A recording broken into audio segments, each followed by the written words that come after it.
Өдрийн төргийн цаг тутмын мэдээ эхлээд бэлэн боллоо. Студиэд сэтгүүлч Ариун Зууд мэдээллийг танилцуулна.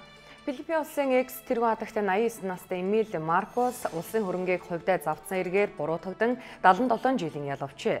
Тэрээр 1968-аас 1986 оны хооронд төрийн албанд ажиллаж байхдаа Швейцар дахь хувийн дансанда 7 удаа мөнгө байршуулсан нь илэрсэн учраас 7 удаагийн үйлдэл тус бүрд нь 11 жилийн хорих ял оноосон байна.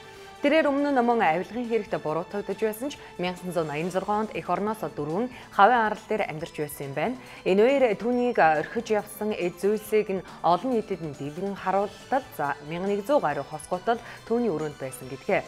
1991 онд эх орондоо иргэн ирж 1993 онд мөн 12 жилийн ял шийтгүүлж 1998 онд давж заалда шатын шүүх хурлаар шоронгоос судлагдсан байна. Харин 2009 онд дахин авилгын 2 гэмт хэрэгт холбогдсон ял шийтгүүлж энэ удаа энэхүү 77 жилийн хорих ялаар шийтгүүлээд байна. Энэтхэг улсад энэ сарын 10-нд болсон Miss Asia 2018 тэмцээнд жүжигчин загварамсагч Азия төрүүлж ялагчийн титмийг зүүлээ. Аз болон Евразиа 25 орны говь бүсгүй оролцсон энэхүү тэмцээнд тэрээр амжилттай оролцсон Miss Personality, Miss Fitness-ээр мөн шалгаржээ. Харин удаах бариудад Шри-Ланк, Филиппиний Миссүүд шалгарсан бол Казахстаны говь бүсгүй Miss Asia Global-аар тодорч Miss Mongolia 2015 тэмцээний тэргүү Miss Азия, соёл урлагийн их сургуулийн хөгжим театрын жүжигчний ангийг төгссөн завдгаа Андра модельгийн дэлхийн загварамсагч улсын жүжигчнэр ажилладаг байна.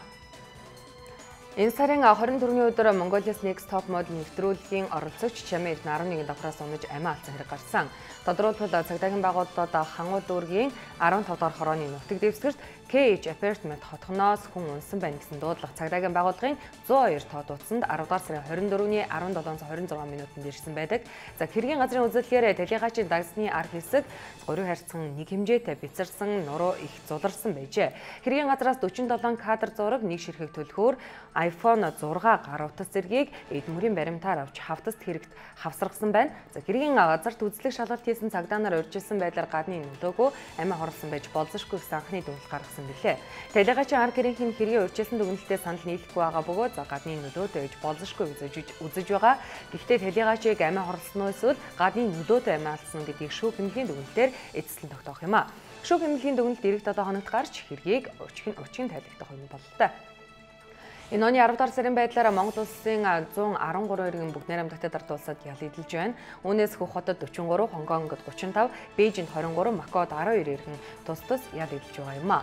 Монгол улсын засгийн газраас 2018 оны 7 дугаар сарын 9-ний өдөр улсын их хурлд өргөн мэдүүлсэн ялтан шилжүүлэх тухай Монгол улс бүгд найрамдагтад ард улсын засаг захиргааны онцгой бүс Макао хоорондын хэлэлцээр сойрхон батлагдах хуулийн төслийг Монгол улсын их хурлын 2018 оны 10 дахь сарын 11-ний өдрийн чуулганы нэгдсэн хурлаанаар хэлэлцэж баталсан юм байна. Мэргэжлийн сургалт үйлдвэрлэлийн төвд ажиллаж байгаа багш нарын заахаараа ур чадрыг сайжруулахын тулд сургуулийн санхүүжилтийн 2% багшид зориулан зарцуулга болсон байна.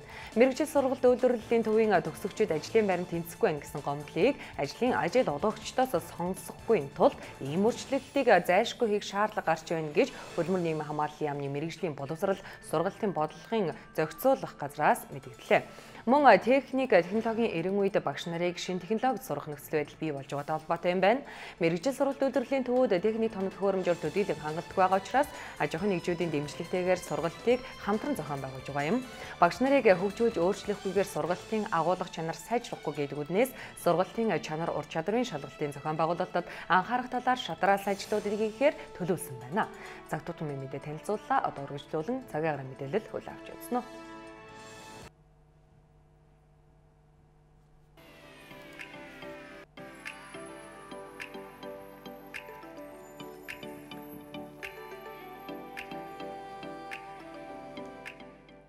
Цаг агаарын мэдээтэй хамтран ажиллагч Төрийн банк эрсдэлгүй ирээдүйн баталгаа